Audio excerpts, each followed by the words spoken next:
Rio wakes up and finds himself chilling in a realm of clouds, with an angel casually standing in front of him. First things first, the angel breaks the news. Yep, Rio just died. And no surprise here, it was another hidden run by the infamous truck cunt. But instead of heading to the afterlife, Michael, yep, the angel has a name, tells Rio he's getting a one-way ticket to another world. Now, unlike those other overachievers, Rio doesn't have to save the world, defeat a demon lord, or collect 7 magical socks. Nope, Michael says Rio has no mission. He's free to do whatever he wants. So, naturally, Rio requests a slow and relaxing life. Michael, being the bro he is, sets him up nicely with a basic rundown of this magical new world called Phi, where about 20% of the population can use elemental magic. Lucky for Rio, his most compatible element is water. To keep things cozy, Michael preps a starter pack that includes a small ice house, a 2-month food supply, and a protective barrier to keep monsters out. There's even a monster guidebook because you never know when something with teeth and claws will show up uninvited. With everything in place, Rio goes outside and tries his new powers. He shouts water ball, and boom, a ball of water pops up in his hand. Turns out, casting magic is easier than expected. In fact, he can even skip the chanting and just think it into existence. Naturally, he heads to the bathhouse, only to realize he can only make warm water. No hot bath equals no peace. So, he decides to make a fire. Problem is, he has zero clue how to do that. After some sun gazing and a light bulb moment, he makes a magnifying glass out of ice. Don't ask how, just wizard things, uses sunlight to spark a fire, and finally heats his ice bath. Not bad for day 1 in magical survival mode. The next morning, over breakfast, Rio reflects. Michael gave him food for 2 months, but he'll have to hunt eventually. A butter knife isn't going to cut it, literally, so it's time to train. He tries blasting a water ball at a tree. It hits like a wet sponge, not very lethal. So, he experiments, compresses the water for a high-pressure jet. Great in theory, but in practice, it's more super soaker than deadly beam. He recalls Michael's advice, magic is all about imagination. So, he keeps practicing day after day. Eventually, his water jets get better, and he even learns to make hot water for proper baths. Though, controlling the temperature is still a work in progress. Next up, ice magic. This time, he tries forming ice straight from the air. It works? Eventually. Took around 3 to 4 business days, but who's counting? Sadly, unlike water, ice isn't as easy to throw around. Combat training isn't going great, and after hours of trial and error, Rio faceplants from mana exhaustion. He calls it a day. But when morning hits and his mana bar refills, Rio is back at it, because if he wants a chill life in a magical world, he's got to learn to chill and survive. This becomes Rio's daily grind for the next few weeks. Thanks to all the training, he can now summon ice instantly. Yep, no more waiting 3 to 4 business days. It's finally a viable attack. With his magical toolkit ready and his food stash running low, Rio heads out into the forest for his first real hunt. Right away, he spots a pair of animal footprints and follows them to a nearby river. While he's there, he finds some handy flint and realizes he can start fires by striking it against his sword. Primitive but effective. He also takes a moment to gather some detox herbs, because you never know when forest sushi might backfire. But then, growl. A low, rumbling sound behind him. Rio turns and freezes as a lesser boar locks eyes with him like it's ready for a one-on-one wrestling match. The boar charges, and since this is the first time Rio has ever been in a real fight, he mentally blue screens. Just before impact, he snaps out of it and jumps aside. Close call. Now that he's got his head in the game, he uses his magic. He whips up an ice track to make the boar slip,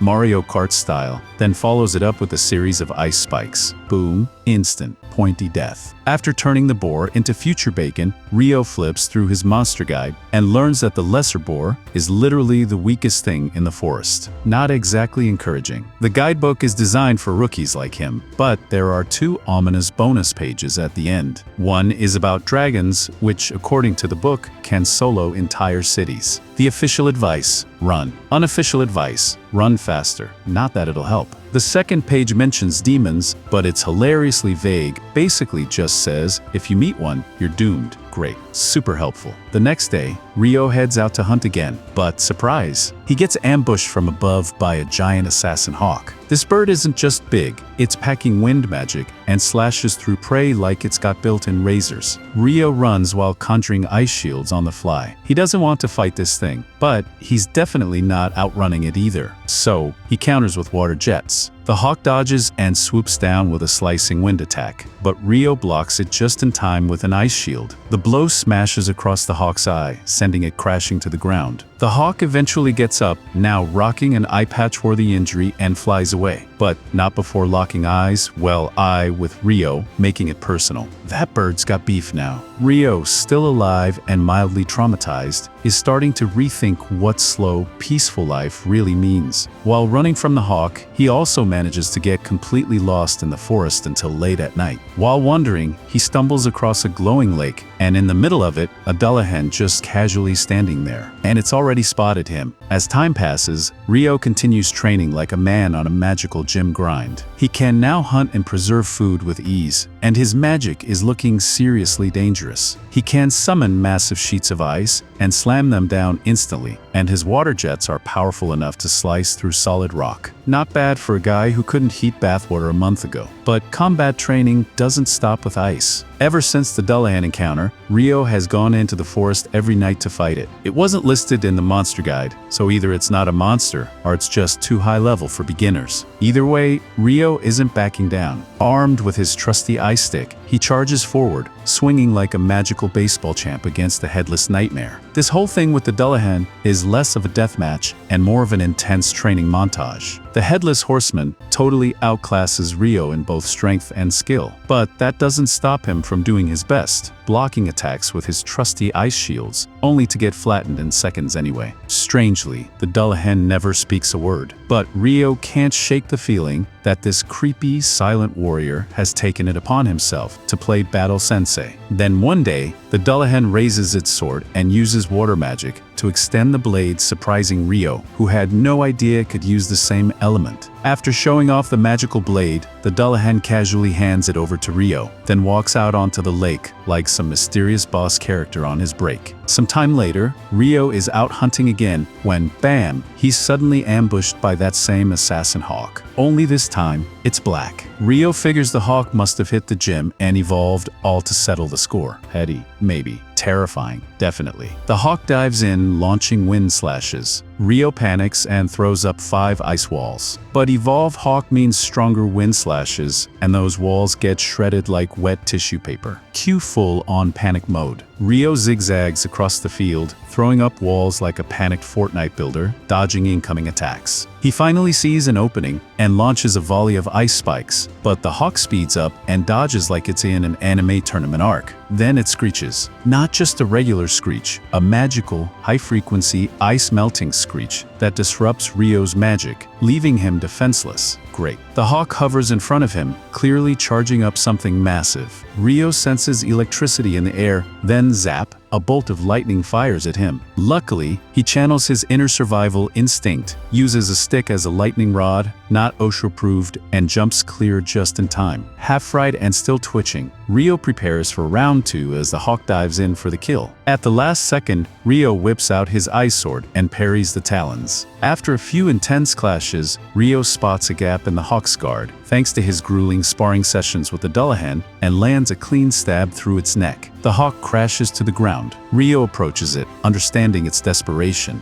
It lost an eye to him and pushed itself to evolve, all to prove it was stronger. But Ryo trained too, and in the end, he won. As he walks home, Ryo is shocked, literally stunned, when a dragon appears out of nowhere. Remembering the monster guide books, warning, run, and pray, he freezes. But instead of roasting him alive, the dragon talks to him via telepathy. It's not hostile, it's actually searching for a black hawk that flew this way. Uh-oh. Ryo nervously explains that, yeah, he may have accidentally killed the hawk in self-defense. The dragon is surprised a human could do that, but doesn't seem angry. Instead, it notices the sword Ryo is carrying and recognizes it as the Fairy King's blade. For Ryo to have received it, he must have done something to earn the king's favor. The dragon, intrigued, decides to chat. Ryo, still pretty clueless about this world, jumps at the chance to ask questions. They talk for hours, sharing stories like old pals until evening comes. comes, and the dragon says it's time to head home. Rio thanks him for the chat, and the dragon thanks Rio too,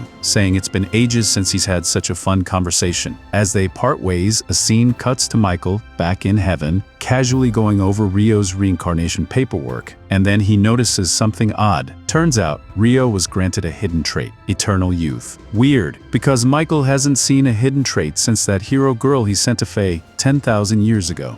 One day, Rio heads to the beach because he's been craving salt lately. But instead of seasoning, he finds a wrecked ship washed ashore. He checks for survivors and finds a body, but the guy's already dead. Just then, he hears grunting from the other side of the beach and, to his relief, discovers someone actually survived. Turns out, the ship was destroyed by a giant sea monster during a massive storm. The survivor, Abel, was sure he'd die, but instead wakes up in a warm bed with all his stuff neatly placed nearby. He heads outside to get his bearings but is met by Rio, who casually says he's glad Abel is up and about. Abel is surprised he didn't even sense Rio approaching and thinks his fashion sense is weird, but instead of being rude, he thanks Rio for saving him. Rio admits all he did was drag Abel's body back, and sadly, he was the only survivor. But Abel isn't too broken up, everyone else was an illegal smuggler anyway. Rio, still new to the concept of smugglers, offers to make lunch since Abel must be starving. Over lunch, Abel asks why Rio is only wearing a loincloth. Rio shrugs, he's broke, plus there are no towns nearby to even buy clothes. Abel's impressed by how well Rio is surviving alone. When he asks if Rio hunts with that tiny knife on the table, Rio casually shows off his water magic instead, filling a jug to demonstrate. Abel is amazed. On the Central Plains, only about half the people can use magic, which shocks Rio. Michael told him only 20% could.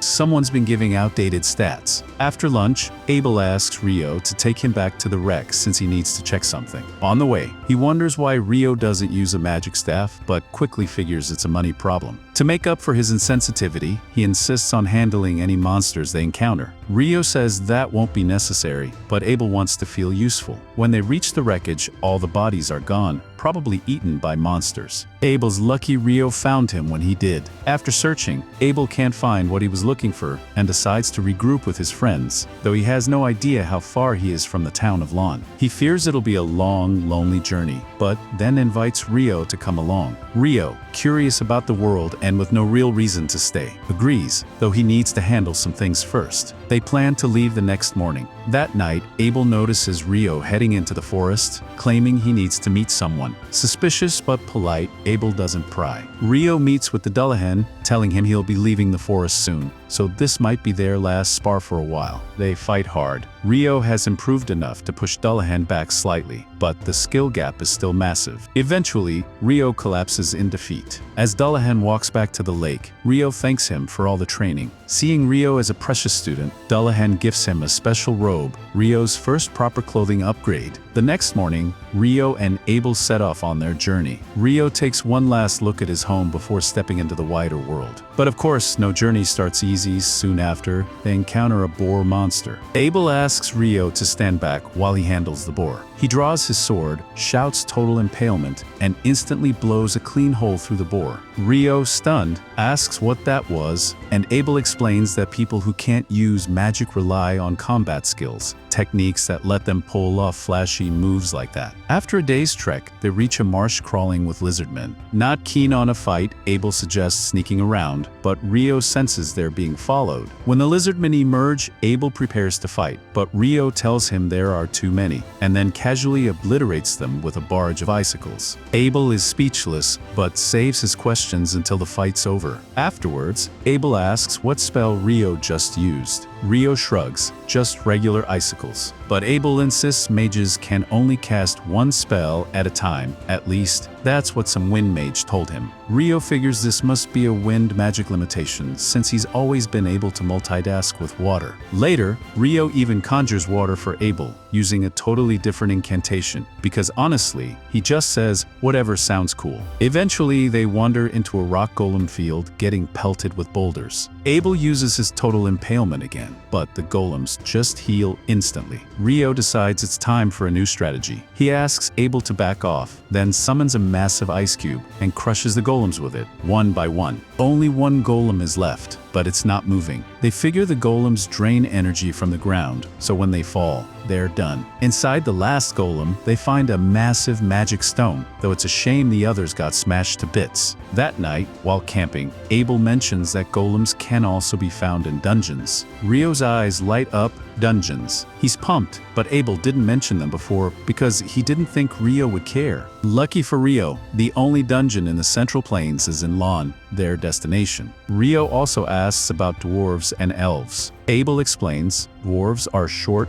strong, great craftsmen, and plenty live in Lon. Elves? They're more reclusive, living deep in forests, and Abel only knows one elf in Lon. The next morning, they continue north. Rio confidently says that past the mountains lies human civilization. Abel's curious how Rio knows this, having never visited a village. Truth is, a dragon told Rio, but he keeps that to himself. Abel would probably freak out. Suddenly, Rio senses danger. A giant griffin appears. Neither of them can win this fight, so Rio quickly tosses his stored meat to distract it. Abel follows suit, and thankfully, the griffin takes the offering and leaves. Abel remarks that monsters like griffins haven't been seen near humans for centuries. That means these mountains are keeping the worst creatures away, but also means they'll face even more beasts. And he's right. Next up, a pack of wyverns. Abel suggests sneaking past, but Rio is confident this time. He charges in, firing off ice spears and taking the wyverns down with ease, something that usually takes 20 adventurers. Abel is floored, but hey, he's not complaining. They keep fighting their way through and eventually make it to the other side of the mountains, one step closer to reaching civilization. Rio and Abel continue their journey, debating whether they should ever willingly face wyverns again. Rio's cool with it. More monsters, more fun, but Abel would prefer not to die. Thank you very much. That said, he's glad Rio took the wyverns down last time. They now have a hefty bag of magic stones worth a fortune. Eventually, they spot a thin road up north. Roads mean towns, so that's a win. Abel notices the path stretches toward what looks like Mount Everest to the east, so he suggests heading west instead. He recognizes the icy peaks, but stays quiet and just tells Rio that if they go east, they'll reach the town of Coyote. Hearing that, Rio is thrilled. He's been dreaming of sleeping in an actual bed. Abel, a little surprised, jokes that he thought Rio was more of a caveman who lives for monster fights. They discuss the local food in Coyote, which Abel praises highly, and before long, they arrive in town and hit up a restaurant. Over lunch, Abel tells Rio about adventure guilds, suggesting he registers since he's strong, and the guild card also works as an ID and grants access across the nation. Rio likes the idea, especially since Abel had to pay the gate fee for him earlier. Plus, guild members can trade magic stones and monster loot, though being an alchemist helps. Rio, a chemistry nerd, is now tempted to pursue alchemy. When the waitress serves curry and rice, Rio's jaw drops. This world has curry too. He chuckles to himself, thinking how other isekai protagonists have to invent earth foods from scratch. Yet here's curry ready to order. Naturally, he goes full mukbang mode, asking for seconds, then thirds. The next morning, he's still raving about the curry, making Abel wonder if Rio has ever eaten a decent meal before. Rio jokes that Abel must be keeping more secrets, an offhand comment that flusters Abel, hinting he might actually be hiding something. They continue through meadows and soon spot Lon,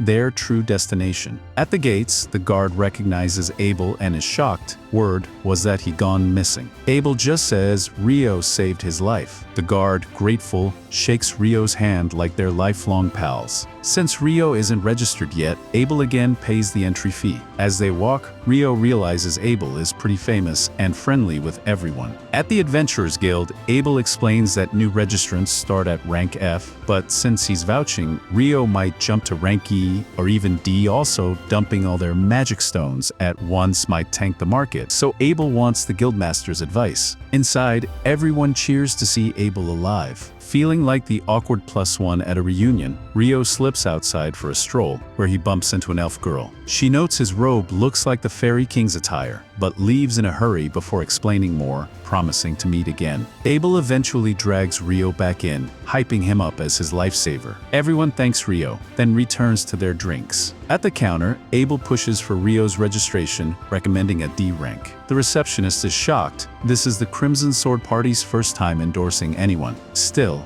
Rio needs to pass a physical test. Meanwhile, Abel requests a meeting with the guildmaster, who bursts in. Hugh, shocked they survived the mountain. Abel argues that anyone making it back alive deserves a higher rank. Hugh agrees to promote Rio, but before they finish, a team barges in. It's Abel's party members, Lynn, Warren, and Rhea. When Lynn sees Abel alive, she falls to her knees, unable to believe she's seeing him again. Abel walks over and apologizes for worrying them, admitting he would have died if Rio hadn't saved him. So, he tells them Rio deserves their gratitude. Hugh, sensing the party has catching up to do, excuses himself and tells the guild clerk, Nina, to prepare the materials for Rio's registration. As Rio tries to leave with Hugh, Abel calls out, asking him to wait by the guild afterward. They've got things to do. Outside, Hugh notices Rio's curiosity about Abel's popularity and explains that Abel's party, Crimson Sword, is the strongest in the city, and his absence threw the whole place into chaos. Rio asks if his registration will be done in dank, and Hugh confirms, noting that while Abel is strong, he clearly needed a capable partner like Rio, so there's no hesitation in registering him. In the office, Nina arrives with the forms. She asks Rio about his skills and whether he's ever been to a dungeon. He hasn't, so she recommends their monthly dungeon class, which Rio signs up for. He's surprised they have clocks here, but Nina explains there's a big one in the city center. She also offers lodging at the guild for 300 days post-registration.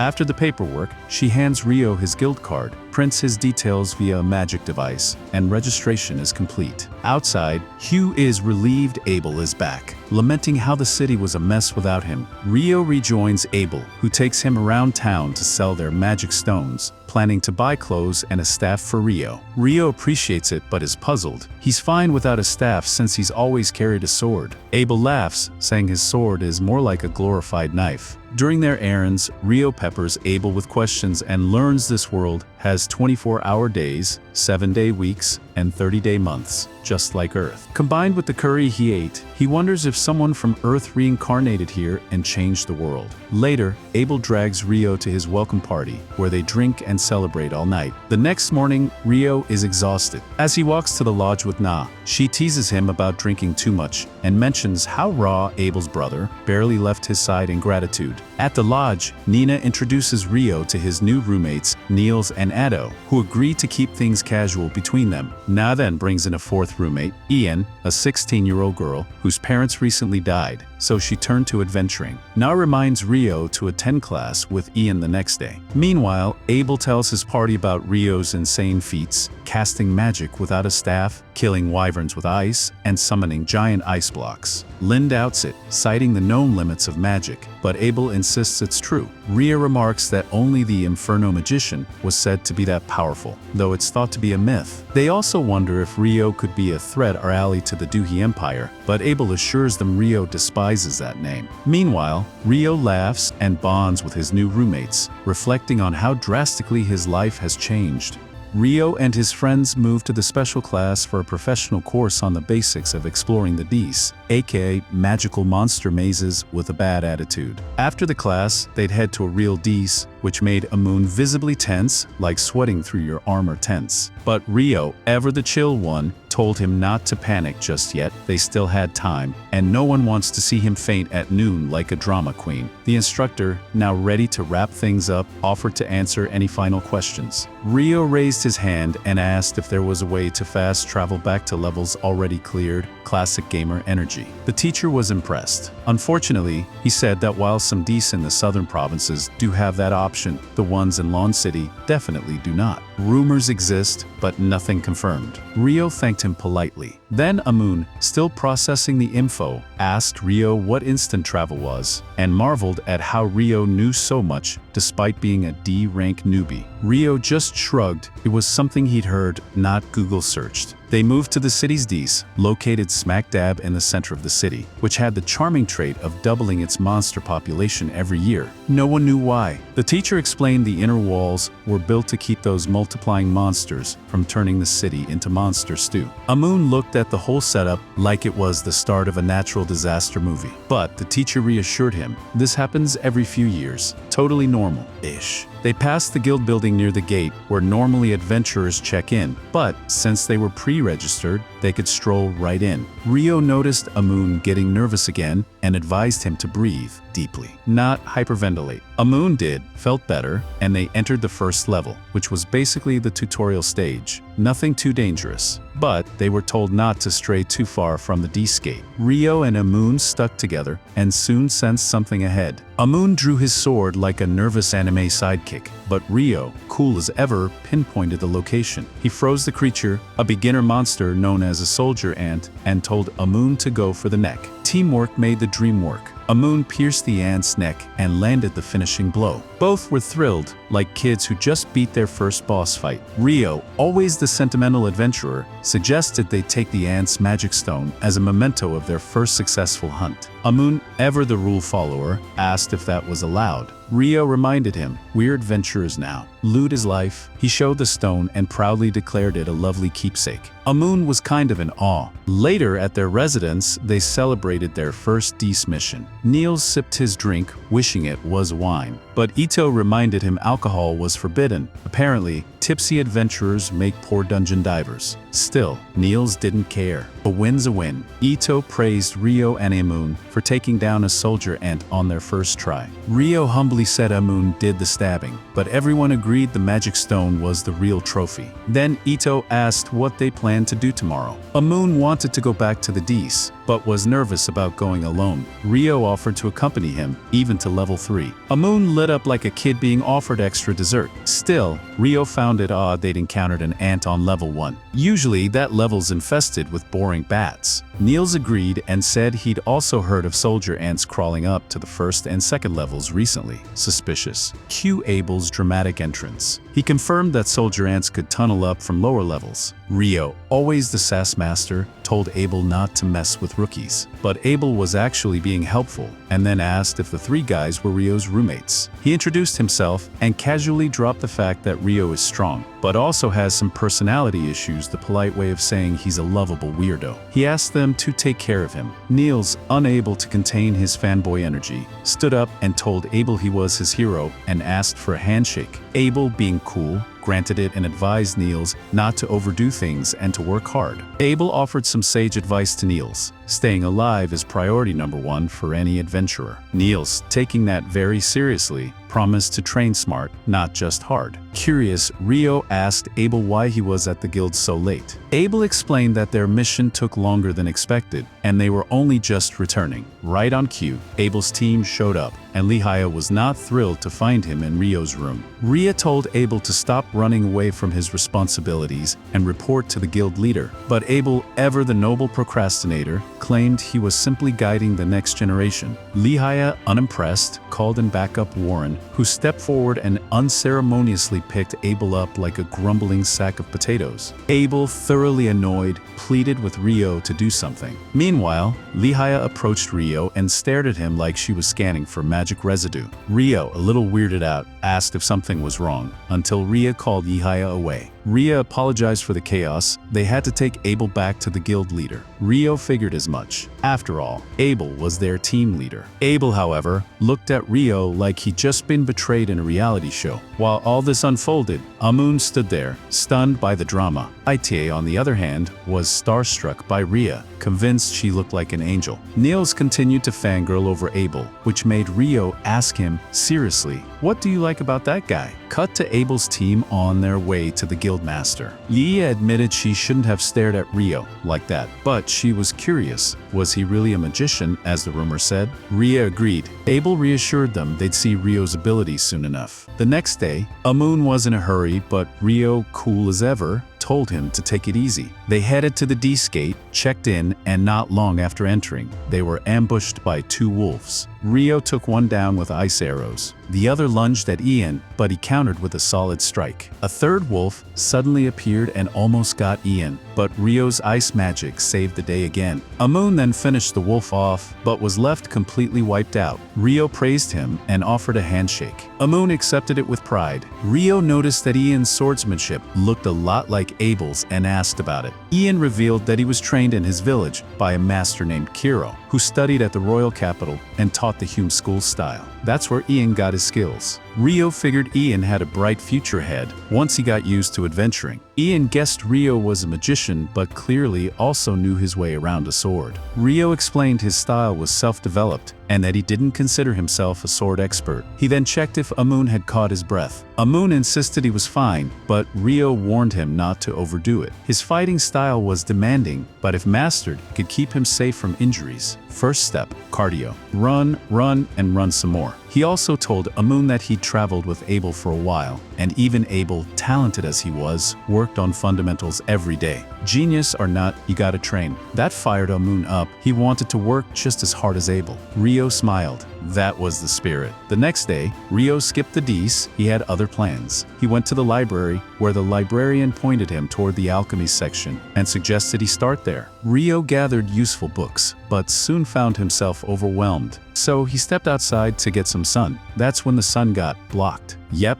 an eclipse. And things got weird. Suddenly, a fire blast came at Rio, which he managed to block just in time. A mysterious girl wielding fire magic appeared, mumbling something about a human being involved. She was clearly not here for a tea party. Rio wondered if she was an Akuma. She blasted more fire, but Rio countered with enhanced magic and a flurry of ice. She added wind attacks to her moveset, but Rio blocked those two, surprising her. Then she got serious, revealed her personal weapon, and launched a flurry of strikes. Rio held his ground, matching her moves. As sunlight peeked through the eclipse again, Rio launched a wave of ice arrows, but the girl dodged them, all like she had cheat codes. He realized she was using wind to boost her speed. She soared into the air and dove down, but Rio deflected her again. She then charged a fireball, but Rio beat her to it. Still, she kept attacking. He fired more arrows, and this time, she blocked with fire and earth magic, but couldn't dodge everything. Some arrows hit, and she was injured.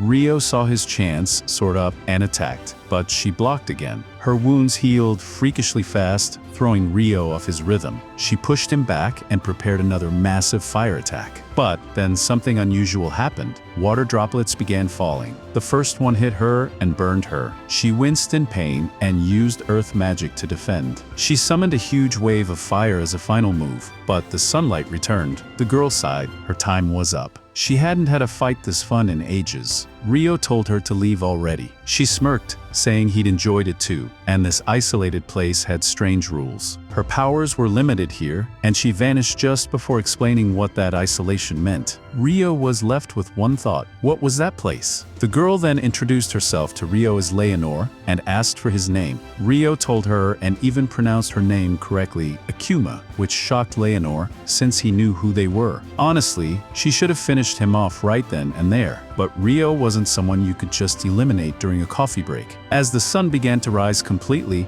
Leonor said she wanted to meet him again. Rio, however, politely declined in his head, but she insisted that it was impossible for them not to cross paths again, and if it wasn't with her, it'd be with another one of the Akuma. She then made it awkwardly possessive by saying, "Don't let anyone else kill you but me. Your life now belongs to me." After dropping that dramatic line, she vanished. Rio, who clearly wasn't paid enough to deal with this kind of chaos, muttered that he survived by sheer miracle. If not for his special outfit, he would have had a hole in his shoulder. He was now exhausted and suffering from dizziness, classic RPG side effect. He dragged himself to the guild and discovered a fat bag of money waiting for him. He didn't even think this cash was in his account, but apparently, the guild master had already exchanged the wyvern stones. Suddenly, money wasn't a problem anymore, so maybe no need to grind side quests for a while. When he returned to his dorm, he found it suspiciously empty. He headed to the library to buy books, but peeked out the window and saw his dorm mates lying face first on the ground, clearly beaten up.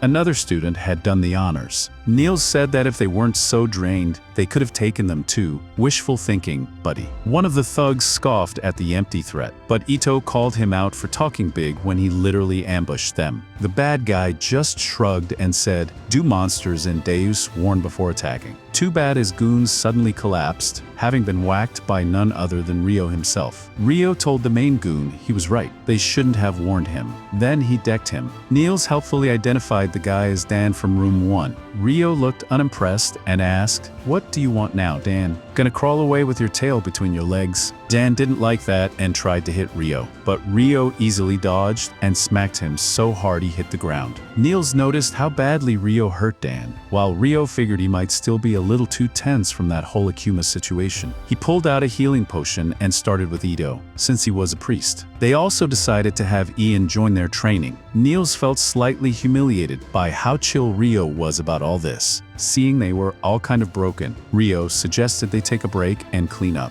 Afterward, Ito cast a healing spell on Rio, and it worked. Rio was genuinely happy and finally believed that Ito was, in fact, a priest. He thanked him sincerely. Ito explained that although the earlier attack didn't break any bones, it was dangerously close to being lethal. If it had hit the heart, game over. Rio admitted that his heart was the target, but luckily, he dodged at the last second. Niels, still shocked, asked, "Wait, if you're that strong, why dodge?" Ian chimed in with, "Who are you even fighting?" Rio just smiled and said that he'd tell them everything someday. To himself, he thought about how Leonor was an Akuma, and based on what she said, there were likely many more. He realized he had a lot to uncover in this strange world.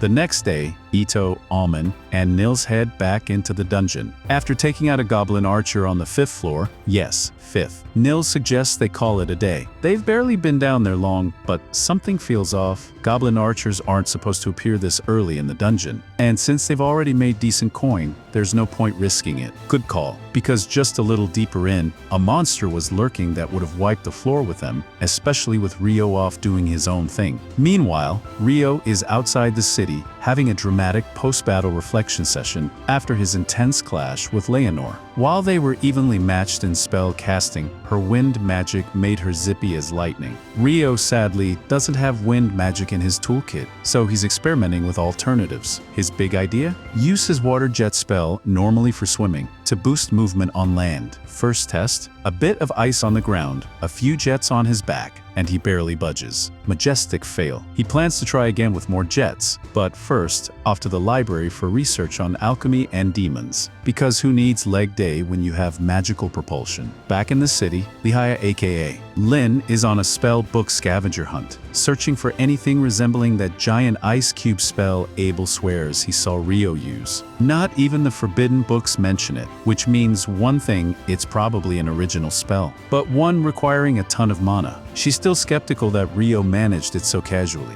Just as she closes her book, in strolls the elf girl Sarah, who greets Lin like an old buddy. Lin explains her spell hunting dilemma, and Sarah offers to help, though she's just back from a mission to the royal capital and running late for a meeting. Classic elf exit. Meanwhile, the boys, Ito, Alman, and Nils report to Nina at the guild front desk about their brief dungeon dive. She's surprised they're back so soon, but Ito explains and hands her the magic stone. Nina confirms it came from a goblin archer on the 5th floor, which is not okay. She hurries off to inform the guildmaster and thanks the boys for the crucial heads up. Upon hearing the news, the guildmaster is just as stunned. Goblin archers shouldn't show up before the 10th floor. He asks Nina how many high-ranking parties are currently in town. The options? Abel's party, Crimson Sword, and the White Brigade. He tells Cena to summon them all for a serious meeting. Not long after Abel arrives, but he's less than thrilled because he hears White Brigade will be joining, and their leader Phelps is not exactly his favorite person. Sure enough, Phelps is already there, smug as ever. After a frosty hello, everyone settles in as the guildmaster explains the situation. A rookie group encountered a goblin archer way too early in the dungeon, and it's likely a sign of a coming title bore. It's been 10 years since the last one, so yeah, red flags everywhere.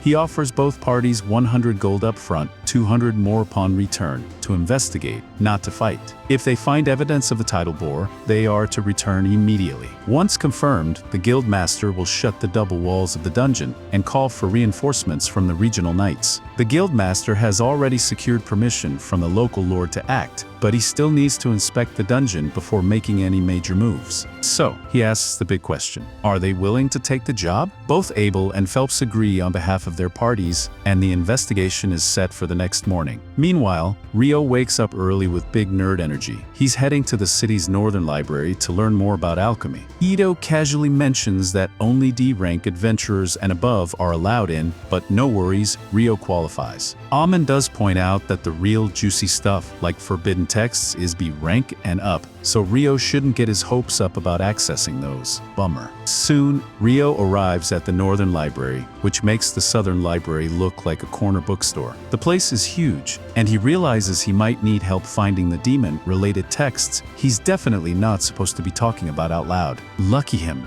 right as he's climbing the stairs, he runs into Sarah. Both are surprised to see each other, and the timing couldn't be better. Back at the dungeon, Crimson Sword and White Brigade are all gathered outside the gate, ready for the investigation. But right as the guildmaster is about to open the gates, Abel gets that classic main character gut feeling and stops him. He asks Lehia to use wind magic to scan the first layer of the dungeon. She does, and it's not good. Over 100 monsters are camped out right at the entrance. Translation: the title bore has already begun. The guild master wastes no time. He declares a state of emergency and calls on every available adventurer to prep for battle. It's all hands on deck. Meanwhile, back at the library, Sarah formally introduces herself to Rio and is pleasantly surprised to see him again. When she asks what he's doing there, Rio is about to say researching demons, but realizes that sounds a little sketchy. So instead, he goes with studying alchemy, which, while still nerdy, is less alarming. Sarah is intrigued. Rio casually mentions he wants to build a golem someday. No big deal. Sarah laughs because that's no small feat, but she offers to help him get started. She knows the library like the back of her elven hand. As they walk together, she asks if Rio likes reading. He says he loves books, but hasn't had many chances to read lately. The way he says it, though, sounds like he just escaped a 200-year slumber. Sarah chuckles, but Rio just awkwardly changes the subject by complimenting her being an elf. She admits it's rare for elves to live in human cities, so yeah, she's a little weird, but if staying in the city meant meeting Rio, she wouldn't change a thing. Smooth. While they're bonding over books and awkward elf compliments, the dungeon situation goes full apocalypse mode. All the gates slam shut, and adventurers take their positions on the walls. Then, with dramatic timing, the dungeon's main gates burst open and hundreds of goblins come charging out. Archers loose volleys of arrows. Mages light up the battlefield with fireballs. It's chaos. And it's only just begun. Whenever someone gets injured, they're rotated out of formation for healing so they can jump right back into the action, like a battle royale with a healthcare plan. But with goblins pouring in like it's Black Friday at a sword sale, even the guild master is starting to sweat. Phelps tells his party to conserve energy, and Abel warns Lynn not to go full monomaniac too early. Sadly, they're running low on arrows, and Abel is questioning how much longer they can hold out before the goblins start asking for autographs. Luckily, a few moments later, Niels shows up with a few other bold and possibly reckless adventurers, hauling every arrow they could lay hands on, basically a mobile ammo drop.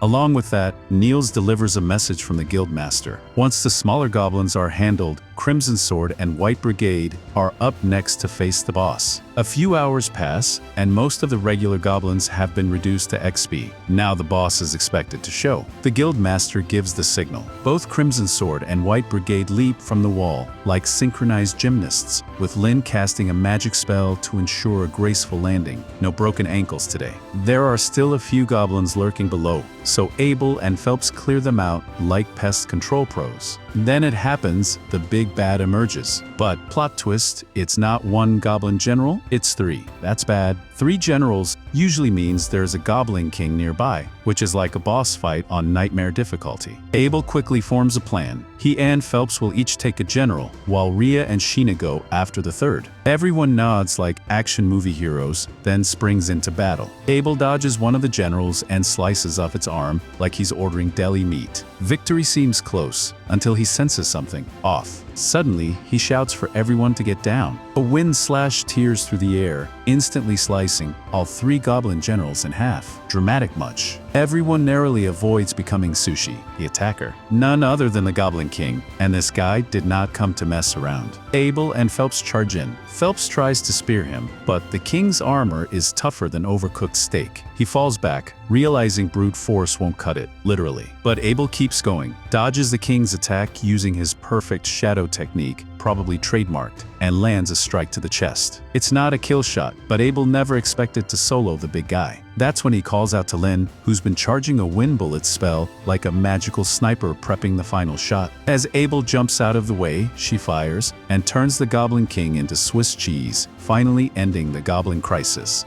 After the battle, everyone heads back to the guild to celebrate their hard-won victory. By the time Ryo finally strolls in, he has no idea why the place is buzzing like a festival. The adventurers are laughing, drinking, and piling up empty plates, like trophies, while the poor guild master is buried elbow-deep in paperwork. He's got reports to write about the tidal bore, payments to process for all the adventurers who helped, and the looming headache of royal researchers who are bound to show up demanding data. Some people get ale, some people get administrative trauma. At the party, Abel fills Ryo in on what went down during the tidal bore while he was off in the library. Lin, who has been itching to ask him this in person, corners Ryo and demands to know whether he really can conjure thick ice walls at a distance. Ryo nods, casually saying, "Yep, about 40 meters out." Of course, he admits it took ages to master. Even so, Lin is floored. She's never heard of magic working so far away. She asks if it's an original spell and what incantation he uses. Ryo shrugs and says he just makes them up on the spot. Imagine her face when she realizes he's basically freestyling magic like it's slam poetry. Before she can press him further, Nils points out most of the food is gone. If Ryo doesn't hurry, he'll be left with cold scraps and regrets. As he runs off to secure his plate, Abel casually drops the bombshell. Ryo doesn't even need incantations. He just chants because he thinks it sounds cool. Lin is left staring, wondering if the universe is playing a prank on her. The next morning, Nils, Alman, and Ito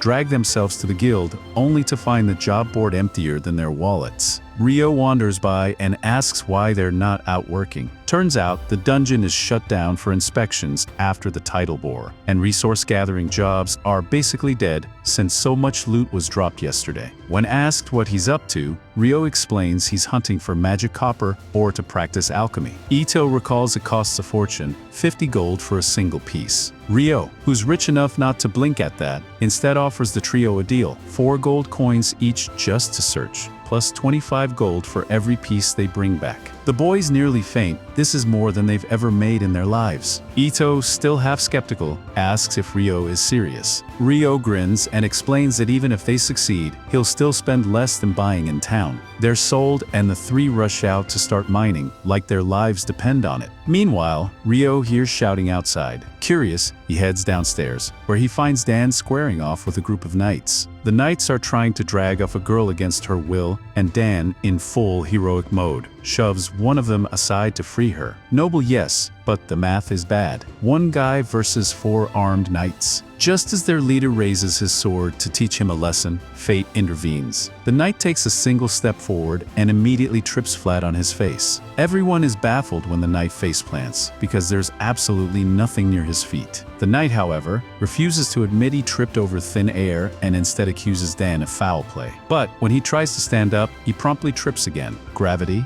2, knight, 0. Enter Phelps Heimline, looking every bit like the dad who just walked in on his kids breaking something expensive. He's appalled at the knight's behavior. At first, the knights puff up their chests, trying to intimidate him since knights technically outrank adventurers in the city. Big mistake. Turns out Phelps isn't just an adventurer, he's also a noble. And not just any noble. His dad, Alexis Heimline, was the former captain of the Royal Knights. The second they hear his name, the knights realize they've basically threatened someone who could end their careers with a raised eyebrow. Phelps tears into them for disgracing knighthood and warns them to get lost before he changes his mind. Once they scurry off, he glances at Ryo because he caught what really happened earlier. He'd already heard from Abel that Ryo's magic was crazy impressive, but seeing knights mysteriously trip from a distance, that's next level. Still, he keeps the secret to avoid dragging Ryo into royal drama, though he's grateful for the quiet assist. Later that night, Ryo is grabbing a bite at the tavern when Abel wanders in alone. Seeing him without his party, Ryo immediately jumps to the obvious conclusion. Ah, so you're sneaking off to the red light district. Cue Abel's panic and frantic shushing before half the tavern hears him. Using his genius deductive reasoning, Ryo decides Abel must have a crush. He briefly suspects Lin, but Abel blurts out she already likes Warren.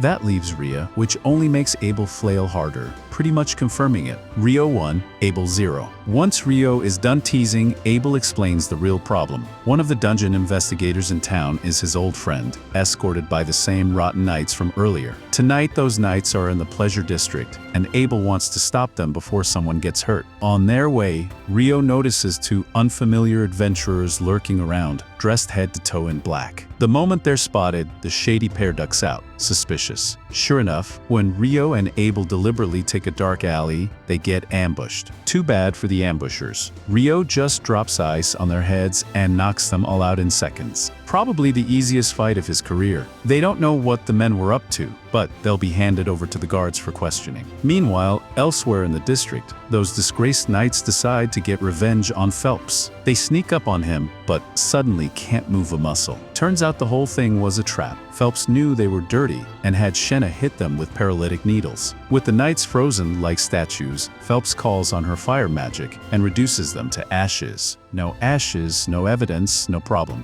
The next morning, as predicted, the research team from the royal capital arrives and immediately makes themselves unpopular by commandeering the town's entire food supply for the investigation. To make matters worse, Clive insists that Hugh McGrath reopen the dungeon and assign adventurers as escorts, despite not knowing whether it's safe. Hugh protests, but Clive reminds him that he has full authority. Luckily, the advisor Arthur steps in, apologizes for Clive's behavior, and promises to replace the stolen supplies. That earns Hugh's gratitude, though Clive remains stubborn about reopening the dungeon. Eventually, Hugh concedes and agrees to let them in. Hugh McGrath makes it very clear, if anything goes wrong in the dungeon, neither he nor the city of Lou will take the blame. It's all on Clive. Suddenly, Clive's smug confidence takes a hit, because now he realizes he'll be the one roasted if things go sideways. Still, after all the arguing he's done, there's no backing out without looking like a fool. So he reluctantly accepts the deal. But there's still one issue: finding adventurers to escort the research team. A little later, Rio is on his way to grab some much-needed lunch when a girl rushes up, asking if he can take her to the Adventurers Guild. Slightly grumpy about the delay, Hungry Mage is a dangerous mage. He helps her anyway. The girl introduces herself as Natalie Schwarzhoff, carrying a letter requesting the aid of Abel's party to defend the dungeon investigators. Rio is surprised. The dungeon was supposed to stay sealed, but Abel quickly guesses someone twisted Hugh's arm to reopen it. The closure made sense. Decades ago, right after a title bore, an elite A-rank party went down to investigate and never came back. Their leader was basically S-rank Superman with a sword, and even he vanished. Since then, guild policy has been simple. Title bore equals lock the dungeon doors. While Rio is intrigued, his stomach wins the battle, so he excuses himself to go eat. After he leaves, Lynn asks Natalie if she's really from the famous Schwarzhoff family, renowned for legendary water magic. Natalie confirms it, so Lynn asks if she's ever heard of magic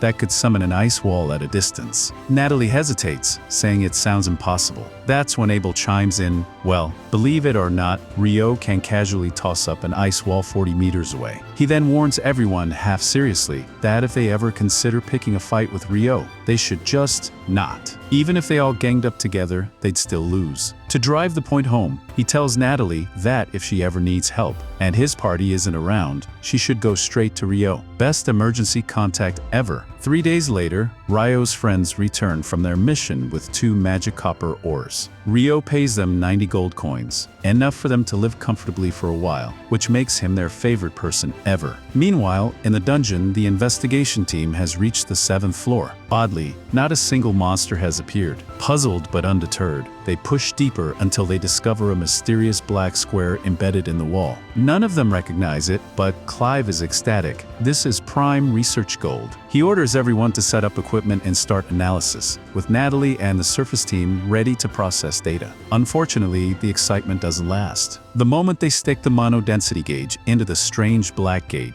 the entire team is instantly teleported away, vanishing without a trace. The surface team, including Natalie, loses contact completely. By the time the expedition team realizes what's happening, they find themselves standing in the middle of a grassy plain. Thankfully, nobody is hurt, but they have no clue where they are, and Clive and his research team are nowhere to be seen. Elsewhere in the fields, Clive wastes no time ordering his team to start collecting data. If his hypothesis is right, then the gate really did teleport them to a new location. Translation: they've just been isekai'd without consent. That also means there's a very real risk of being attacked. so everyone needs to stay on guard. Still, Clive can't help but feel a little thrilled. This accident could prove his theory that monsters from tidal bores actually originate from the 38th floor. And since he's the one who discovered the teleportation gate, he's already imagining the promotion, head of the department, prestige, maybe even a bigger office with a window. Of course, that only matters if he and his team actually make it out alive, and considering the local wildlife, survival isn't guaranteed. Back on the surface, Natalie and the other researchers are frantically trying to figure out what happened to the missing adventurers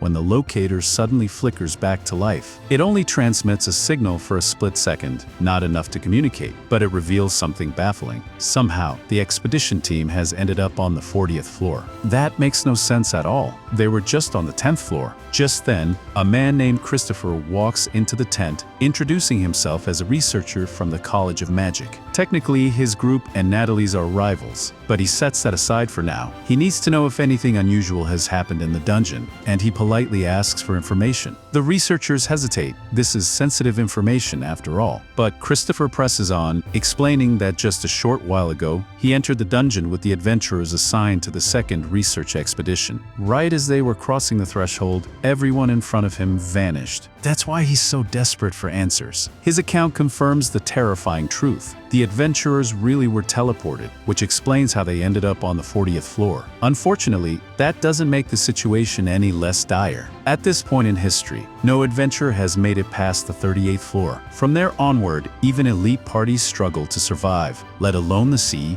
and D rank adventurers dragged into this mess. Thankfully, Abel's party is among those caught in the first expedition. At least for now, they should be able to hold things together and protect the others. Still, unless a rescue plan comes together soon, things are going to get very bad very fast. Things are about to get very bad very fast unless someone figures out a way to rescue the expedition team. When Natalie learns that Abel and his entire party are trapped in the dungeon, she remembers his parting words to her. Without wasting a moment, she rushes off to the library in search of Rio, because if anyone can help, it's him. Meanwhile, at the guild, Nina bursts into Hugh's office with grim news. The investigation team that entered the dungeon has suddenly vanished, and all contact with them has been lost. To make matters worse, Dean Christopher is requesting Hugh's immediate presence to sort out the situation. Hugh, who had been enjoying the peace of his desk work, read, probably napping with paperwork as a pillow, jolts upright and announces he's heading out right away. Before leaving, he orders Nina to keep the details strictly secret. If the remaining adventurers hear about this, panic could spread faster than ale at a tavern happy hour. At the same time, Ryo is wandering the library in his usual scholarly struggle. He's desperately trying to research eclipses and tidal bores, but has no idea where the right books are. Honestly, at this point, he'd be thrilled if the books found him instead.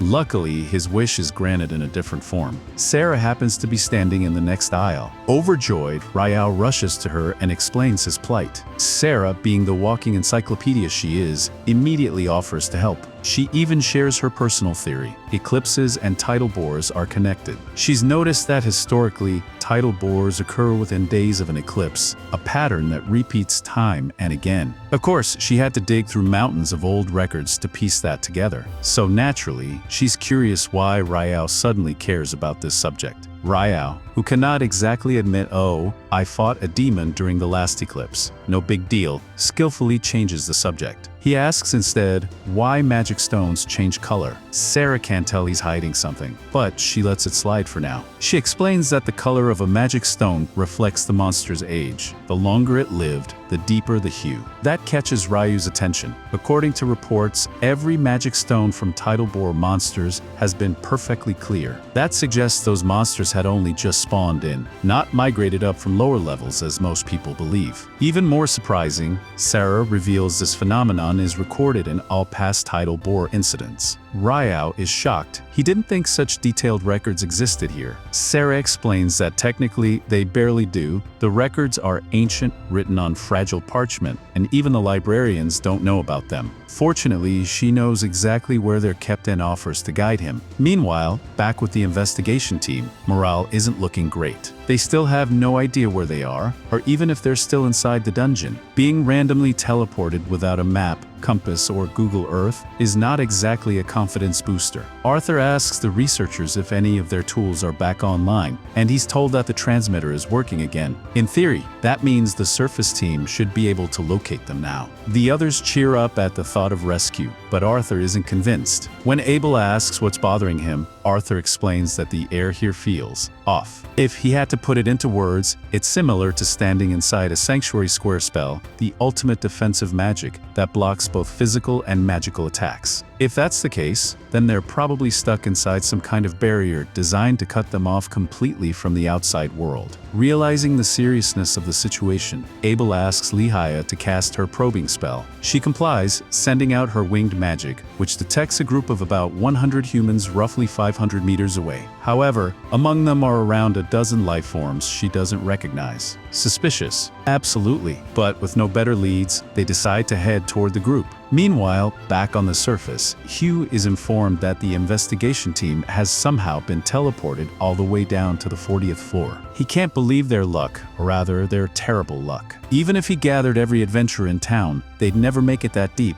To make matters worse, they don't even know what caused the teleportation in the first place. Christopher insists it would be far too risky to send in another expedition now. All they can do is wait and hope the team somehow survives. Unfortunately, the team is anything but safe. Hellfire rains down on Clive's research unit. Some mages manage to throw up shields just in time, but many aren't so fortunate. Clive, scrambling to process the chaos, realizes with dread that their attackers resemble the very demons he once read about in dusty records. And if those records are true, then the polite way of putting it is, they're doomed. A few brave adventurers charge ahead to catch the demons off guard, but within seconds they're torn apart and the survivors are burned to ash. Abel's group arrives just in time to witness this bloodbath, their horror plain as day. Nina takes one look at the monsters and recognizes them immediately: demons. She warns everyone that, according to ancient records, demons are enemies of gods and angels themselves, far stronger than any normal human.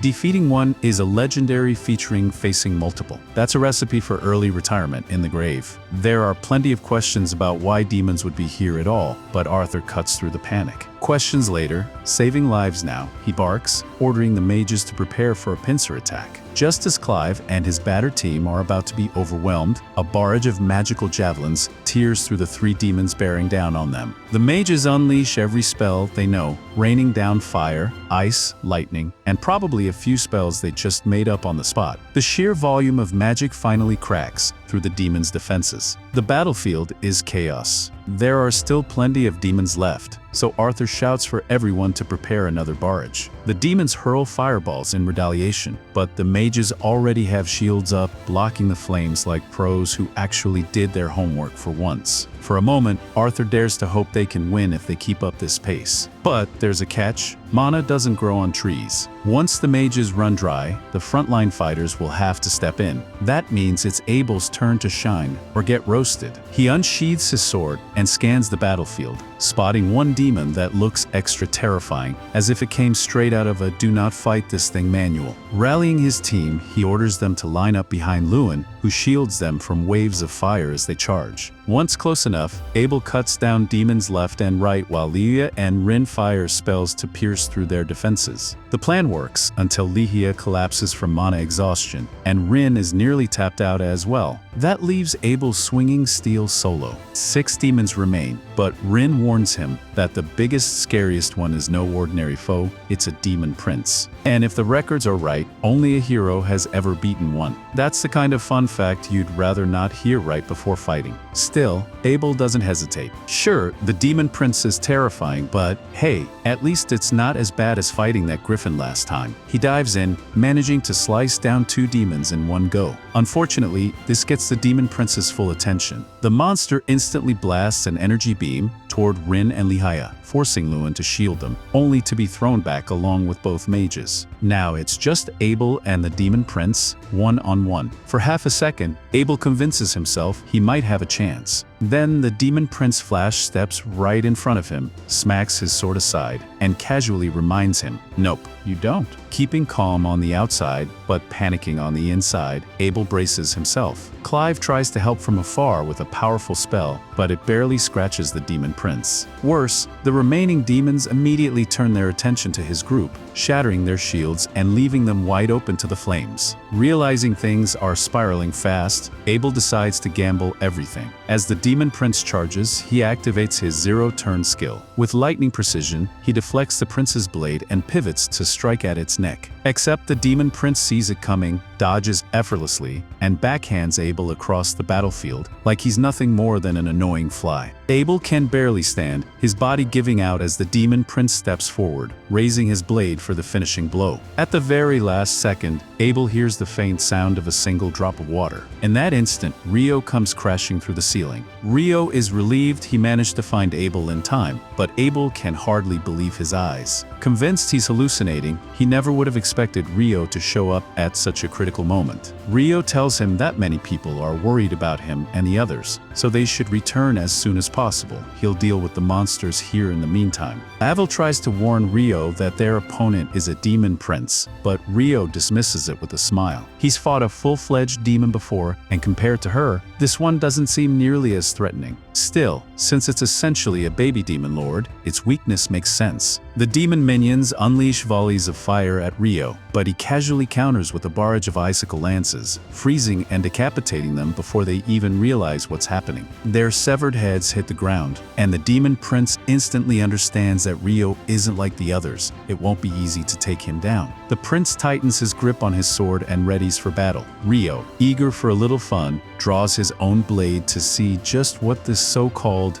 demon prince is capable of. Before all this chaos, Natalie sprinted across town like a woman on a mission, desperately searching for Mihara, Rio. When she finally tracked him down, she practically shouted that Abel and his party were trapped in the dungeon. The moment Rio heard those words, he didn't waste time with questions. He immediately conjured an ice cart around Natalie and sped her off to the dungeon entrance like an overworked taxi driver. By the time they arrived, Natalie had already filled in Rudo, one of the adventurers, on the situation. He understood how dire things were, but he couldn't help wondering how Natalie even knew to look for Rio. Natalie explained, a few days earlier, Abel had told her that if she was ever in serious trouble and couldn't reach him, she should find Rio, because in Abel's words, Rio is the most reliable person I know. Rio may or may not be blushing at this point, but let's keep that between us. Grateful but short on time, Rio dashed straight for the dungeon gate. The adventurers on guard tried to stop him, but Rio simply walled them off with ice and slipped in, because who has time for bureaucracy when your friends are on the 40th floor? Instead of taking the slow stair route, Rio cut straight through the floors with water jets, essentially speedrunning the dungeon like a pro gamer. Inside, the demon prince made the first move, charging at Rio. Unfortunately for the demon, its speed was less unstoppable killing machine and more laggy NPC. Rio sidestepped effortlessly and lopped its head off in one swing. Abel and the others were stunned. Could it really be that easy? Of course not. The demon prince simply picked up its severed head and popped it back on, which must have been humiliating, like tripping in front of your crush, but way bloodier. Rio sighed, unimpressed by the regeneration trick. To prove his point, he conjured over 200 water jets and shredded the demon's body into confetti. No chance of respawning after that. With the threat gone, Abel thanked Rio, but Rio smirked and said, "Save the speeches if you really want to thank me. Dinner's on you." Fable Abel the Wallet Warrior, here we go. Then Arthur, an advisor from the Bureau of Royal Magicians, stepped up to introduce himself and thank Rio, saying they'd all be dead without him. But Rio brushed it off, insisting he just couldn't stand by while people were in danger, and wishing he had arrived sooner to prevent more casualties. Arthur, sobered, agreed and ordered preparations for collecting the fallen so they could be honored with a proper burial. Meanwhile, Abel asked Rio to help him gather magic stones from the slain demons. He wanted to use the money to support the families of those who died. Rio agreed immediately, though something nagged at him. When he first dropped through the 39th floor, he'd felt a strange barrier surrounding the 40th, but after defeating the demon prince, That barrier had vanished. Stranger still, when he probed earlier with magic, he'd sensed something unusual near the staircase. And if Ryo's instincts were right, this dungeon was about to get a whole lot weirder. The group plans to investigate the strange anomaly later, but for now, it's Magic Stone collection time. Even with all his years as a mage, Arthur admits this is the first time he's ever seen a devil's magic stone in person. No surprise, really, records on devils are basically non-existent. Since they appear out of nowhere, some scholars speculate they use space-time magic, but no one's been able to confirm that theory. Meanwhile, elsewhere in the world, the hero's party activates an altar to summon the Demon Lord. A portal opens and out steps Leonor. The hero immediately points his sword and dramatically declares, "Behold, the Demon Lord," which just leaves Leonor standing there confused, like, wait, since when did I get a promotion? Truth be told, she only showed up because she sensed some weird energy and wanted to check it out. But when she hears this guy is supposed to be a hero, she gets excited. Surely a strong opponent, or not. The moment they clash, her sword goes straight through his chest, effortlessly. She wasn't even trying. Talk about disappointment. She pulls her blade back and looks at the rest of the party, who are frozen in terror. Leonor isn't actually fond of killing people, so she teleports behind their mage and tells the group to pack it up, go home, and tend to their friend, since, lucky for him, she avoided all vital organs. If they hurry, he'll probably survive. The hero's party, to their credit, accepts her mercy. They rush to heal their fallen leader, while Leonor checks out the altar. The fight may have been a total flop, but the magic gem they used to summon her, now that's interesting. She casually yoinks it into her storage, and when the hero yells at her to stop, she sighs and clarifies again, "I'm not the Demon Lord." The party is baffled. If she isn't the Demon Lord, how could she be so much stronger than him? Leonor shrugs, it's not her fault they're weaklings. Still, she tosses them a tiny compliment. If they work together, they could probably take down the real Demon Lord someday. Probably. But compared to her, no contest. The hero is devastated at the thought that being stronger than the Demon Lord even exists. How's he supposed to compete with that? Leonor, feeling generous, mentions she once fought a human who matched her strength, Mihara, Ryo. Fighting him was exhilarating, and if she had to power scale, she'd say Ryo is about 10,000 times stronger than this so-called hero. With that mic drop, she teleports away, leaving the party to, well, figure out what to do with their day. Back in the dungeon, Mihara, Ryo and the adventurers finally reach the staircase. Ryo shows Arthur the strange anomaly he mentioned earlier. It looks like a magic gem, but Arthur has never seen anything like it before. Not one to leave a mystery behind, he stashes it in a storage bag for later analysis, and the group continues their journey back to the surface. Everyone eventually makes it back to the surface, where Hugh immediately begins organizing care for the injured adventurers. Meanwhile, Natalie rushes over to check on Abel and the others. Abel gratefully thanks her, pointing out that if she hadn't dashed off to get Ryo, they'd still be decorating the dungeon floor as skeleton art. Things are wrapping up nicely until Hugh suddenly remembers he has unfinished business. He calls out to Ryo and demands to know why he charged past the guards into the dungeon when he knew perfectly well it was off limits. Ryo, caught off guard, apologizes sheepishly. He honestly didn't expect Hugh to circle back to that detail. Before it gets awkward, Arthur jumps in to defend Ryo, insisting that without his reckless dash, none of them would have survived. This shocks Hugh, who presses for an explanation, but Arthur, ever the tactician, asks him to step into a private tent before discussing it further. Once alone, Arthur spills the whole truth. Devils, the Demon Prince, near-death battles, it's basically a horror story. Hugh can barely believe what he's hearing. The appearance of devils at a time like this is beyond insane, and the fact that they survived is nothing short of miraculous. He naturally assumes Abel must have fought like a legend. While Arthur agrees Abel's performance was brilliant, he adds that even Abel was completely outclassed by the Demon Prince. It was only when Ryo showed up that things turned around. Still processing, Hugh admits he knew Ryo was gifted, but never imagined he could take on a Demon Prince solo. That's when Arthur drops the bomb. Take on isn't even the right phrase, it was a slaughter. Ryo wiped out the prince and his entire squad in seconds. The sheer level of magic he displayed was terrifying. Because of that, Arthur insists their top priority now must be keeping Ryo on the kingdom's good side. If he were ever to become their enemy, it would spell disaster. To prevent political idiots from meddling, Arthur asks Hugh to help erase all traces of Ryu's overwhelming strength from the official report. No need to give the aristocrats any dangerous ideas. The next morning, Ryo is wandering through town when a mouth-watering aroma leads him to a local restaurant famous for its curry. And what do you know? Sarah is already seated inside.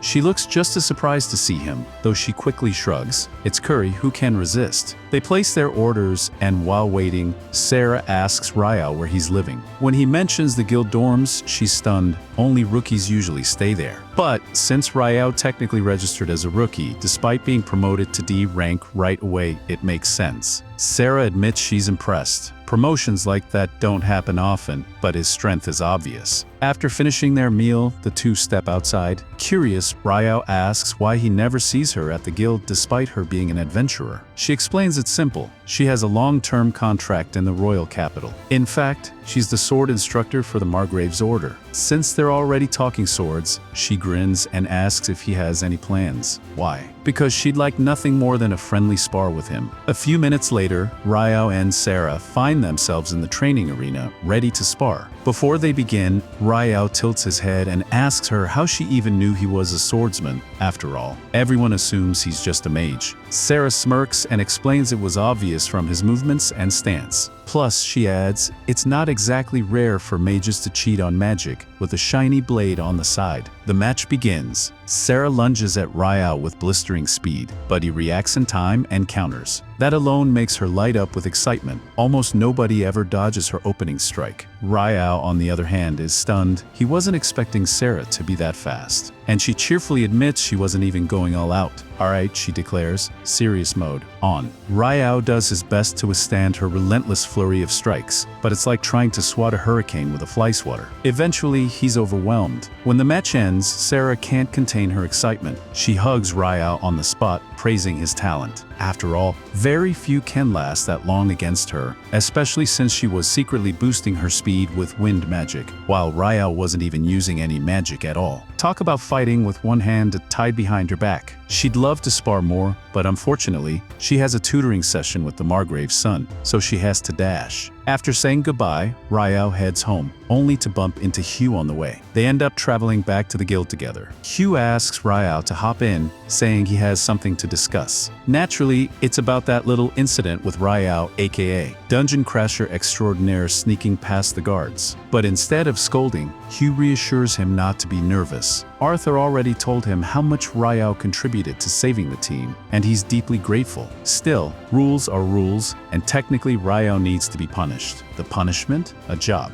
Ryo blinks in confusion, since when is getting free work considered punishment? Hugh, however, just waves it off and tells him not to overthink it. His punishment is an escort mission that will take him on a round trip to the city of Whitmash. Mandatory quest disguised as punishment. Classic guild move.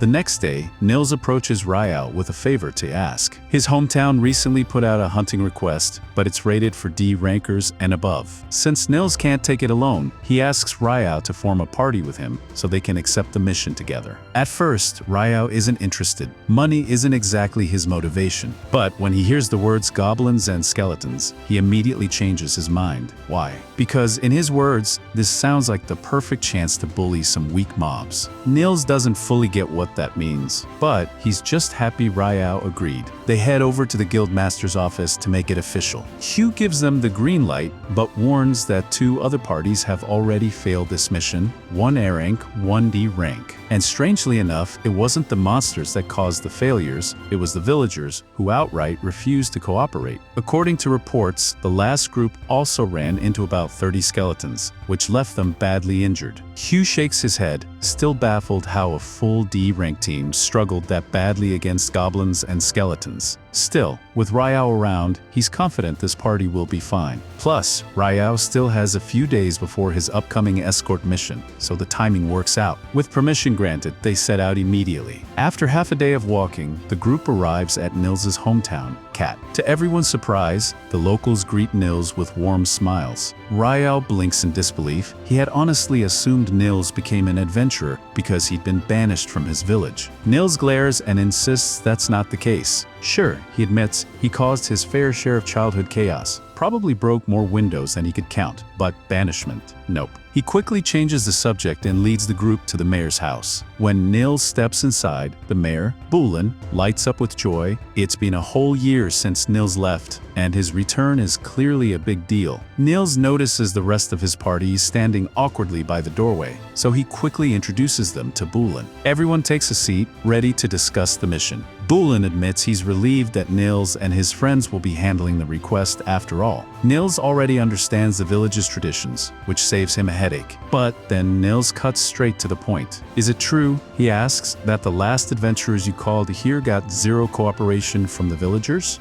Bulin sighs and nods. He explains that skeletons began appearing at the edge of the eastern forest, first a few, but soon enough, the woods were crawling with them. So he put in a formal request for adventurers to hunt them down. The first party that came did fight the skeletons, but they made the mistake of dragging the battle somewhere they absolutely shouldn't have. Hearing this, Nils practically jumps out of his chair. Wait, don't tell me they fought deep in the eastern forest. Bulin admits that yes, that's exactly what happened. The villagers were furious because blood had been spilled in that part of the forest. He also admits maybe they overreacted since the adventurers were fighting for their lives, but the taboo still shook everyone badly. Realizing his companions are totally lost, Nils explains, the eastern forest is tied to one of the village's biggest secrets. Unfortunately, he can't tell them more until he gets permission from the village elders. For now, he asks them to be patient. While Nils meets with the elders, the others rest at his house, where they chat with his brother, Nelloy. He's happy Nils returned with such trustworthy allies. He explains that the last group of adventurers had ignored the village's warnings and stormed straight into the forest, which is why the villagers wanted nothing to do with them. But you guys, he smiles, are different. Soon, Nils returns with good news. The council gave their blessing to start the hunt. First, they'll track goblins during the day, then deal with the skeletons. Even better, Nils now has permission to share the village's secret, with one condition. Everyone must promise to keep it to themselves. They all agree, and Nils reveals the truth. The first secret is that the eastern forest is guarded by a guardian beast. This stuns everyone. Ryo is especially amazed. In fact, a mischievous thought crosses his mind. What if the beast turns evil? Then I'd have an excuse to fight it. Luckily, he keeps that to himself and quickly changes the subject. He asks what the second secret is. Nils answers, the shrine. But this one, he says, the village elder insists on explaining personally, so they'll have to wait until tomorrow. The next morning, the group heads into the forest, where Bulin shows them the last place goblins were spotted. Normally, a handful of goblins wouldn't be much of a problem, but since the village kids play around here, everyone knows that goblins plus kids equals a disaster waiting to happen. Just then, Rio senses a goblin squad heading their way and warns everyone to get ready.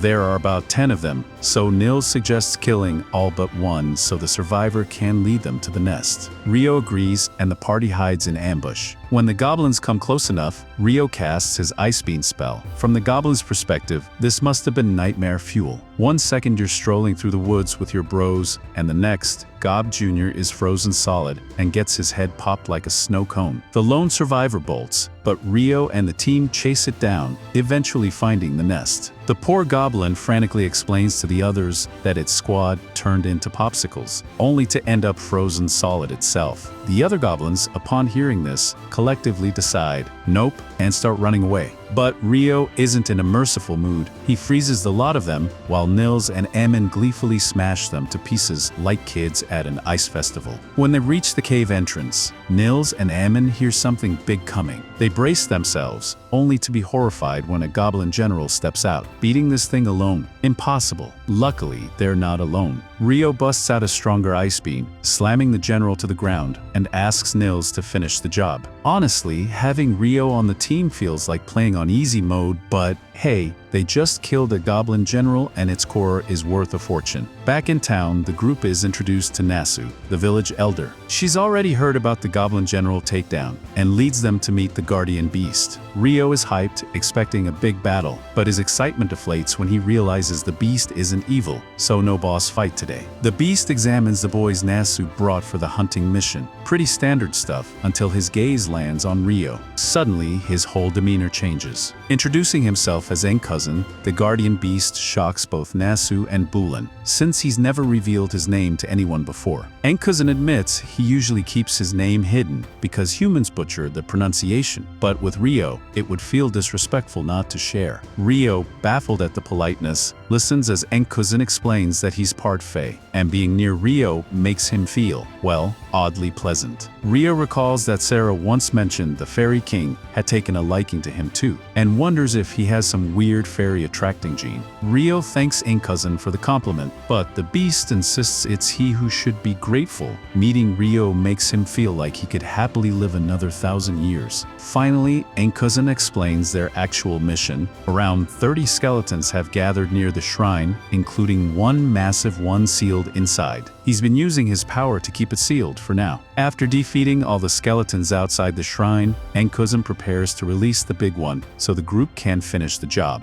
They march up to the shrine and Ito doesn't waste a second. He flashes his light magic to exorcise the skeletons hanging around out front. But now comes the real fun, the monster inside. The doors creak open, and to everyone's horror and Ryo's slight excitement, a gigantic, arched skeleton looms before them. And no, Enkousin wasn't exaggerating. This thing looks like it skipped leg day, but went all in on terrifying size. Ryo quickly conjures icy hammers for Ammon and Nils, then signals Enkousin to release the beast. The skeleton bursts out like it's late for a concert, but Ryo lays down a slick sheet of ice, sending it tumbling face first. Ammon and Nils swing away, but the skeleton soon realizes it's outmatched and starts crawling off in a last-ditch escape attempt. Too bad for him, Ryo designed the ice to be slipperier than a freshly waxed dance floor. The poor bag of bones slips again, crashes down, and Nils seizes the chance, snapping its neck clean in half. With the threat handled, the group heads inside. Nasu is practically glowing with excitement. This is her first time actually stepping foot into the shrine. Inside, they find a statue of the Earth Mother Goddess, but something's off. The jewel embedded in it is cracked. It was supposed to shine brilliantly like a divine disco ball, but instead looks like it's been through hard times. Nasu quickly realizes what happened. Enkousin had sensed strange energy in the area earlier, and sure enough, the shrine was the source. That cracked jewel was leaking power, which explains the sudden monster spawns like some kind of buy one, get one free nightmare event. Nasu applies a proper seal to prevent it from happening again. With their mission finally complete, Ryo and the others bid farewell to the villagers and begin their journey back to Lawn. On the road, Nils and Ito realize it's almost their one-year adventure anniversary, which means their free guild dorm stay is expiring. Time to pay rent like the rest of society. They're already considering buying a house and invite the others to join them. Ammon immediately says yes. He clearly enjoys living with Nils and Ito. Ryo, however, plays it cool and says he needs time to think it over. After all, committing to roommates is almost as serious as committing to a battle strategy. Meanwhile, back in Lawn, Hugh McGrath asks Abel to fill in for him as the representative at the Whitnash Open Port Festival. Normally, Hugh would have thrown this job at Phelps, but the guy is already drowning in other duties. That leaves Abel as the unlucky, trusted replacement. Over in the Empire, news spreads that the commander of the Mage Order will also be attending the Whitnash Festival. And she won't be coming alone. Her right-hand spellslinger, the Inferno Magician, will be tagging along too. In short, the festival just got upgraded from boring speeches to possible magical fireworks show. The day of Ryo's departure for Whitnash finally arrives, and by sheer coincidence, Nils, Ito, and Ammon are also assigned to escort the same merchant. Nothing like turning work into a road trip with friends. Along the way, they enjoy chatting and taking in the scenery. When they finally reach Whitnash, the merchant thanks them and explains that he'll be staying for 10 days. After his business is done, he'll need their escort for the return trip. Until then, they're free to do whatever they want, which of course means festival time. Rio and the others rush off to devour as many food stalls as they can find, probably challenging their stomachs more than any dungeon. The next morning, the Imperial convoy arrives in Whitnash as well, though things get delayed when one noble forgets his paperwork. The guards scramble to verify his identity, and in the meantime, Oscar is stuck waiting. Imagine being one of the Empire's strongest mages, only to be held hostage by someone's bad filing system. Sitting with him in the carriage, Durgan asks about the mission's true purpose. Officially, they're just here for the festival, but Oscar doubts the king would send him and the commander just to sample street food. He suspects the king might be using the opportunity to quietly deal with nobles who oppose the royal family, dirty work that Princess Fiona doesn't need to see yet. The emperor dotes on her since she's both his youngest daughter and a prodigy, but Oscar reminds himself, officially, his only job is to guard Fiona. Imperial politics. Not his problem, at least, not until it explodes in his face. That evening, a grand banquet is held, attended by Prince Conrad and Princess Fiona. Conrad apologizes to his sister for dragging her along since he knows she hates such gatherings, but she insists it's fine. Still, when he offers to handle the rest of the event without her, Fiona couldn't be happier. She bolts for bed like it's the finish line of a marathon. Her maid, Marie, helps her loosen her dress while Fiona grumbles about formal parties. She'd much rather be in the training yard swinging a sword than pretending to enjoy polite conversation. Marie gently reminds her that while Conrad may be charismatic, Fiona herself is unmatched in swordplay and magic, something worth being proud of. The next day, Rio and his group head out to enjoy more of the festival. As the parade rolls by, they spot Abel sitting nervously in the guest stands right next to Princess Fiona. The poor guy looks like he's about to faint from noble proximity. Just then, Rio notices Sarah and the rest of Abel's party, so he asks why Abel is stuck in the royal hot seat.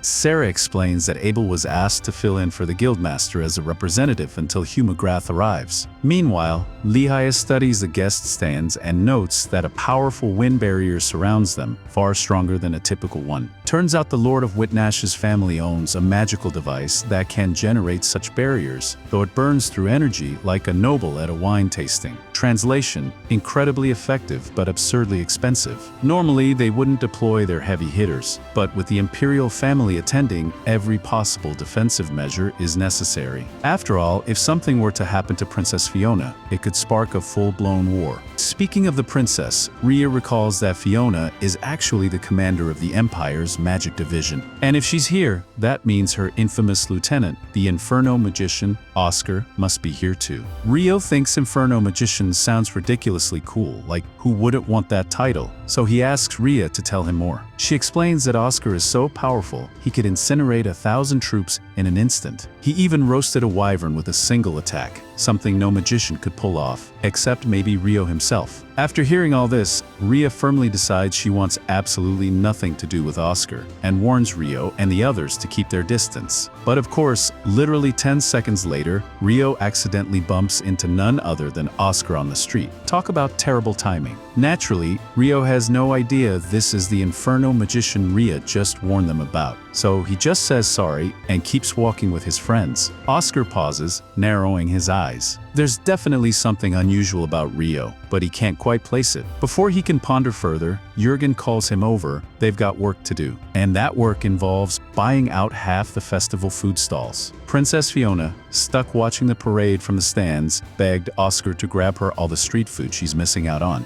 Jurgen reminds him there's still a long shopping list, so he better hustle before Fiona gets back to the castle. Meanwhile, over by the stands, Abel bumps into Prince Conrad. Conrad recognizes him as the adventurer acting as the guildmaster's proxy, but he also wonders if they've met before. Abel looks awfully familiar. Abel brushes it off as coincidence, but quickly shifts the topic. He admits that Princess Fiona caught his attention earlier. Conrad teases him, asking if he's falling for her, but Abel clarifies that he's far more interested in the fact that Fiona's presence means Oscar must be around too. After all, it seems pretty strange for the Empire to bring their most dangerous military asset to a festival of all things. There's clearly something fishy going on here. One of Conrad's comrades tells Abel he's not at liberty to discuss such matters and politely excuses himself. A little while later, Princess Fiona drags herself back to her room and collapses on the bed, exhausted from the festival. But soon after, there's a knock at the door. In walk Jürgen and Oscar, carrying armfuls of festival food. Oscar looks just as worn out as Fiona. He hates crowds, and to make matters worse, he nearly bumped into a random kid earlier. To his surprise, the boy was quick enough to dodge. Fiona is intrigued. It's rare for Oscar to praise strangers, but he could tell that Rio wasn't exactly an ordinary person. Anyway, Oscar warms up the food with a flick of his magic. Who needs a microwave when you've got Inferno magician powers? And Fiona gratefully digs in. While happily munching, she thanks him and calls him master. Oscar groans and reminds her that she really shouldn't be calling him that. He's technically her subordinate. But Fiona shrugs it off, saying that Maria and Jürgen already know about their arrangement, so what's the harm? The next morning, the festival continues in full swing, and Rio's group decides to enter the archery contest. Ammon goes first and is hilariously awful. The poor guy doesn't even get close to the target. Next up is Ito,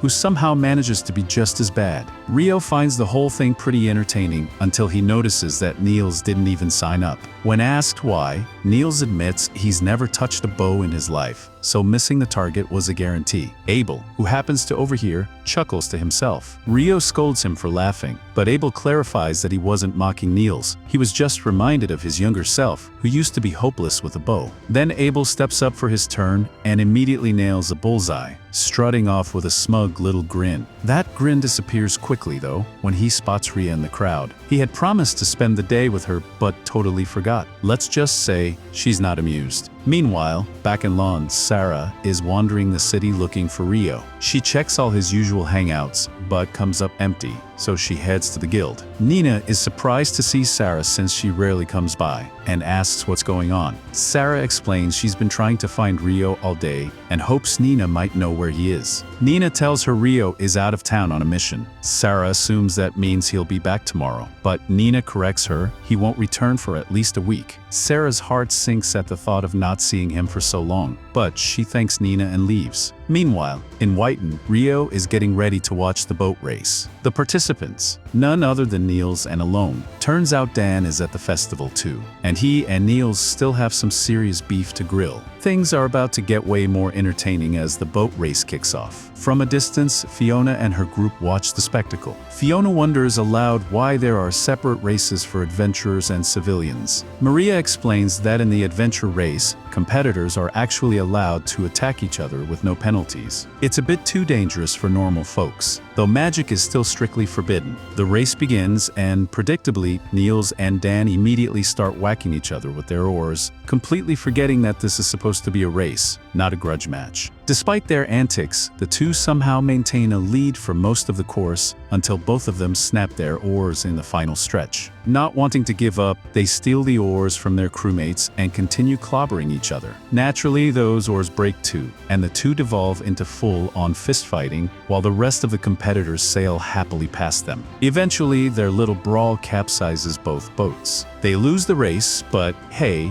they win the crowd's hearts and a special comedy trophy for providing the best entertainment. Of course, they immediately start fighting over that too. Rio and the others wisely decide to leave Niels to hash out his grudge, and instead head off to check out the boat show. By this point, Hugh McGrath has arrived in Whitish, and he excitedly explains the new ship's cutting-edge tech. Powered by magic stones and alchemy, it uses both wind and water magic for propulsion. Hugh admits he's never actually seen it in action, but for the staggering price of 370 billion, it had better be impressive. Later, Rio, Ammon, and Ito swing by a weapon shop since Ito wants a proper weapon to make himself more useful in combat. The shopkeeper takes one look at Ito's miserable bow skills and suggests something more his speed, a custom crossbow with a switch. This beauty can rapid-fire bolts like a magical machine gun, no aiming skills required. Perfect for ETO. That night, another banquet is held at the castle, and Abel once again attends as the guildmasters stand in. He's uneasy without his weapons, but with the barrier up, he figures it'll be fine. Unfortunately, in the barrier control room, one of the technicians notices something is seriously wrong with the artifact powering it. The entire defense system is on the verge of collapse. He rushes to report the issue, but before he can, a mysterious group ambushes him. Moments later, the barrier drops, and the banquet is suddenly under attack.